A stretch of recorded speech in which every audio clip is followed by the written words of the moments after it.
And things. Yep, this your girl. You know it, Queen Dee Dee. Yeah, me. I had to bring a quick video to you. I say with all the turmoil that's going on in our world, I mean, and us black folks seem to have nothing to do with it. It seemed like something black came on my table, so I had to come and be back. I said, man, I don't know what happens when you go black for God, stuff like this end up on your table, especially mine. I minds my business. I don't bother nobody. I has no friends. I only hangs at the graveyard. I love my BC. I love my toy. And then he walked in as a victim, left as a criminal. Antonio McDowell story. Have I been asleep? Wounds, a victim looking for help. Detective Reynaldo Guevara turned him into a murderer before he could leave. Now McDowell is the 51st person this cop framed. Let me tell you about a cop so corrupt, so evil, so dirty that 51 people have been exonerated after he framed them. 51. Not one or two mistakes. Not a handful of bad cases. 51 human beings whose lives were destroyed by one detective who decided the truth didn't matter as long as he closed cases. His name is Reynaldo Guevara, a retired Chicago police detective who has never been charged with a crime despite ruining dozens of lives. And Antonio McDowell, the 51st person to be exonerated in cases connected to Guevara, wants you to remember that name. I just want you to know, if you run into a Guevara, stand your ground, McDowell said after a judge finally freed him completely. Justice will prevail.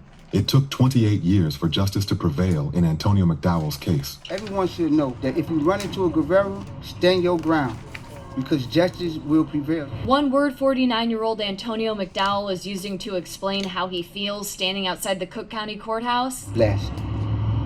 Blessed, that's the one word. Surrounded by family, friends, and attorneys where after 28 years and a wrongful conviction, McDowell says he finally walks free. I didn't think this moment would come, but I was always hopeful for this moment. Represented and supported by attorneys with the Exoneration Project. His case was based in and the civil rights firm Lovey & Lovey for years. It was hard. Antonio McDowell joins a long list of people exonerated in cases investigated by disgraced former CPD detective Reynaldo Guevara. This is the 51st exoneration associated with Chicago police detective Reynaldo Guevara. Declared him exonerated on a Monday morning in 2024, McDowell had one word to describe how he felt: overwhelmed.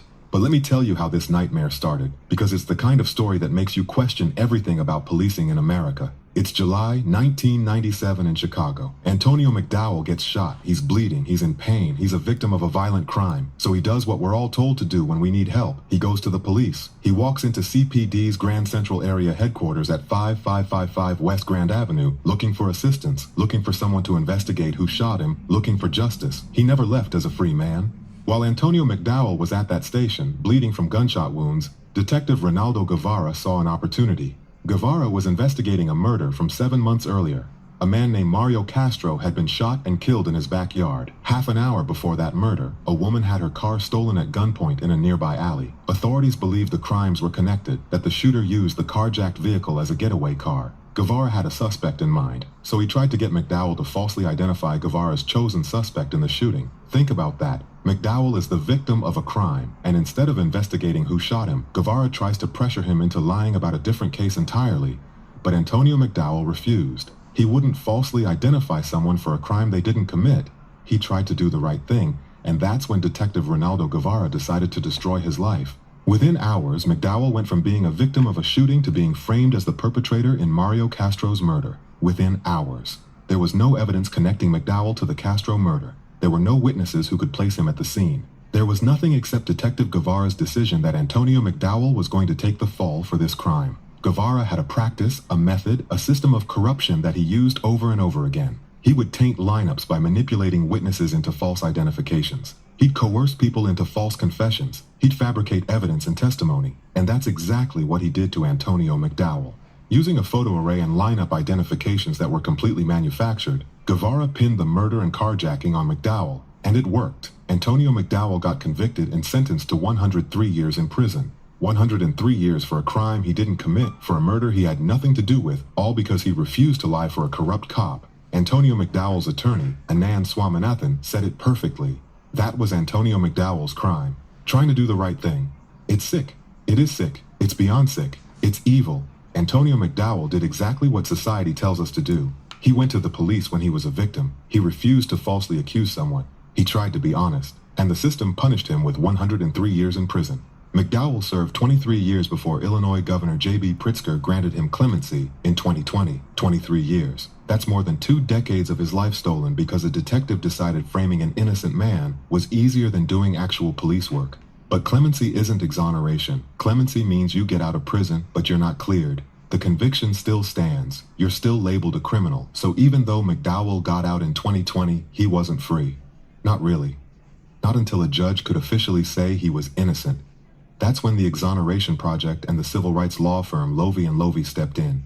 These attorneys fought for years on McDowell's behalf, investigating the case, uncovering Guevara's pattern of misconduct, proving what McDowell had been saying all along: he was innocent.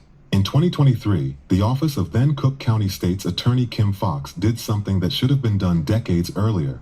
They tested McDowell's DNA against the murder victim's clothes. And surprise, surprise, McDowell was excluded as the source of the DNA. The DNA evidence proved he wasn't there, proved he didn't commit the murder, proved Detective Guevara framed an innocent man. The state agreed to drop the murder charges. But here's where it gets even more twisted. Prosecutors maintained that the carjacking conviction related to the murder charge should remain on his record, meaning McDowell could potentially be retried for that charge. Think about the logic here. We know he didn't commit the murder. The DNA proves it. But we're going to keep the carjacking conviction that was only connected to the murder we now know he didn't commit. That's the system protecting itself, refusing to admit the full scope of its mistakes. Finally, last month, a judge issued a decision vacating the carjacking conviction, emphasizing McDowell's account of going from victim to suspect and acknowledging Guevara's undeniable pattern of misconduct. On that Monday morning, prosecutors dropped the charge, and Antonio McDowell, after 28 years, was completely free. I didn't think this moment would come, but I was always hopeful for this moment, McDowell said, surrounded by family, friends, and attorneys outside the Cook County Courthouse. That hope sustained him through 28 years of injustice. That hope kept him fighting when the system told him he was guilty. That hope is what got him through 2 decades in prison and 8 years of fighting for complete exoneration. But here's what makes this story even more disturbing. Antonio McDowell is the 51st person exonerated in cases investigated by Reynaldo Guevara, the 51st. That means there are at least 50 other people before him who had their lives destroyed by this one detective, 50 other families torn apart, 50 other innocent people locked in cages while Guevara collected a paycheck and eventually retired with a pension. CBS News. Chicago investigators spent years digging into accusations against Guevara, documenting his pattern of coercing false confessions dating back to the 1980s. The 1980s. This man was framing innocent people for decades. The evidence of his corruption has been building for over 40 years, and he's never been charged with a crime. Read that again. 51 people exonerated, decades of proven misconduct, and Reynaldo Guevara has never faced criminal charges. He's walking around free, probably enjoying his retirement while his victims are still fighting to rebuild their lives. How does that happen? How does one detective destroy 51 lives and face no consequences? The answer is simple. The system protects its own. Prosecutors knew about Guevara's methods. Supervisors knew. Judges heard case after case connected to him. But nobody stopped him. Nobody held him accountable. They let him keep operating, keep framing people, keep destroying lives because admitting he was corrupt meant admitting the system failed. And the system did fail. It failed Antonio McDowell. It failed all 51 people who've been exonerated. It failed the real victims whose cases were never properly investigated because Guevara was too busy framing innocent people. It failed the communities who lost trust in police because they saw firsthand how corruption operates with impunity. Think about the math here. 51 exonerations means at least 51 cases where innocent people were convicted. How many collective years did those 51 people serve? Hundreds? Thousands? And for what? So, Detective Guevara could maintain his clearance rate? So, he could look like he was solving crimes? Antonio McDowell's message after his exoneration was one of hope and resilience. There's always a way out. Don't lose hope. Stay connected to your people, to your support team. That's beautiful. That's the wisdom of someone who survived hell and came out still believing in the possibility of justice. But it also breaks my heart because Antonio McDowell shouldn't need to tell people not to lose hope. The system should work well enough that innocent people don't need superhuman levels of hope to survive it. McDowell told people who encounter a Guevara to stand their ground because justice will prevail. But it took 28 years for justice to prevail in his case. 28 years of his life were stolen. And there are probably other people still sitting in prison based on Guevara's lies who haven't been lucky enough to get their cases reviewed yet. How many more? That's the question that keeps me up at night. If 51 people have been exonerated, how many more Guevara victims are still locked up? How many took plea deals because they couldn't risk trial? How many died in prison before they could be exonerated? How many gave up hope because the fight was too long and too hard? The Exoneration Project and Lovey are doing incredible work fighting for people like Antonio McDowell. They're heroes, but they're overwhelmed. There are too many cases, too many victims, too much corruption to address with limited resources. And here's what really gets me. While innocent people are fighting for decades to prove they were framed, the cops who framed them are collecting pensions. Reynaldo Guevara is retired. He's done. He walked away from his career with his benefits intact, while his victims are still struggling to put their lives back together. Antonio McDowell got clemency in 2020 and full exoneration in 2024. That means he spent 4 years out of prison, but still carrying the weight of a wrongful conviction. 4 years where he was physically free, but legally still labeled a criminal. 4 years where employers could see his record and turn him away. 4 years where the shadow of Guevara's lies still followed him. Now he's 49 years old, completely exonerated, trying to rebuild a life that was destroyed when he was in his 20s. He's trying to reconnect with family, find employment, navigate a world that changed dramatically while he was locked up, and he's doing it with grace and hope, which says everything about his character and nothing good about the system that failed him. The fact that prosecutors tried to maintain the carjacking conviction. This is the 51st exoneration associated. The 51st exoneration behind a stinking, funky, disgusting, disgraceful ass, fat ass Reynaldo Guevara. Where you from? I don't know you.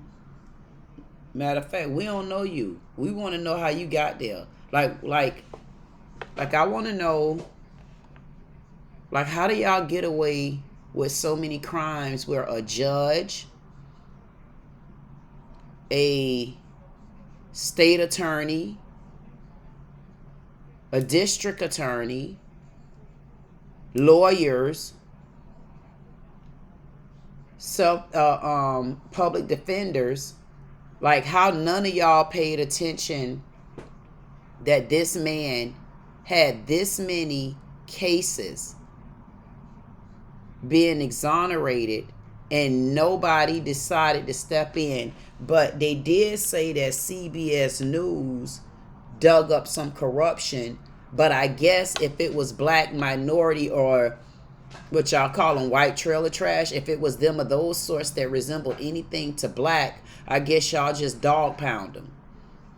So you're telling me that Reynaldo Guevara, right there in Chicago, I mean, the National Guard not there, is it? You're telling me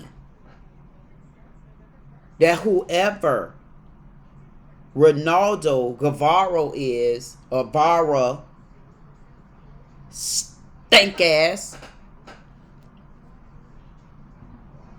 you just frame people and you just get away with murder. And because you wear a title of being an officer of the law, that basically means to us that you're basically untouchable. So he's untouchable. This is almost like the Kendrick Johnson case in Georgia, where this young man has been murdered from his school, allegedly by two students, two siblings, whose father is some big wig with the FBI. Although everybody knows that that's foul play and it's a murder case. But because your dad is FBI, because this man is an investigator, he got the right. And where you from? Where is this man from, stink asses? Where is this man from? He got my hand, all back parts of my hand itching. Where is he from? It seems like we got so many people that don't even be from here, man. And y'all just been taking over. Who, when Lilith get on their ass, Lilith gonna keep them woke at night. This is a disgrace. Murder within hours. There was no evidence connecting McDowell to the Castro murder. There were no There was absolutely no evidence. There was nothing. Like, there was no evidence. There were no people. There was nothing. There was absolutely nothing to indicate, nothing to associate, nothing to resemble. It almost reminds me of a case where I was wrongfully accused from David Argenti of the Broward County Sheriff Department. Especially when you look at they fake asses. As a matter of fact, they fat ass look just like this fat ass, big belly, beer gut ass Gutler. They kind of resemble each other. See, because I'm not afraid of you. David Argenti did the same thing to me. I looked at him through the door, tell the white ass lady, isn't that her? Doesn't it look like her? When I know for a fact it wasn't me, because I know for a fact it wasn't me.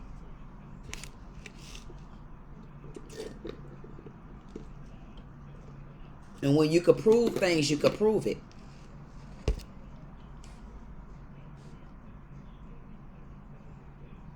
So we get found guilty just because you said so. But I'm just not understanding. How did the ball go so far down the damn road?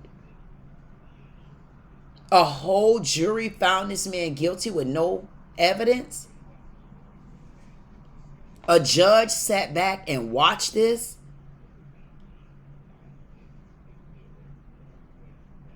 Like, it's so surreal to look at how we have been railroaded, man. This is a disgrace for your God. There was nothing except Detective Guevara's decision that Antonio McDowell was going to take the fall for this crime. Guevara had a practice, a method, a system of corruption that he used over and over again. So he got a whole system, you fat frog. He got a whole system. He got a whole system. And then they're, oh, I'm reporting you. She called him a fat ass frog. But you didn't report what he did? So how did this happen? I am so confused, but here's the thing about me. When I get so confused like this, it don't take me but a second. It take me a brief second, maybe 1 or 2, maybe 3 or 4, maybe I'm 10 or 10. It's 10:01 a.m. on October the 16th. Only thing that I could tell y'all is Mr. K-Like said, me and you, we're going to meet. We're going to have to talk about this. We're going to have to understand what actually happened and why you still walking the streets. I mean, I'm going to have to talk about this to somebody. So you officially, you just made it. You just made it on my list, buddy. It's 51 people. I mean, where the jails at? I mean, how many jails did you disperse people cross? I mean, who is the person? Who is this man? I don't know you. But a lot of people clearly know you. Wow. Hey, let's add Mr. Reynaldo to the list. Reynaldo, Geraldo, Charldo, Reynaldo. Reynaldo, Guevara. Welcome to the list. Welcome to the list. Shut the F up. Charlie speaking. Shut the F up. Do you know Erica Kirk?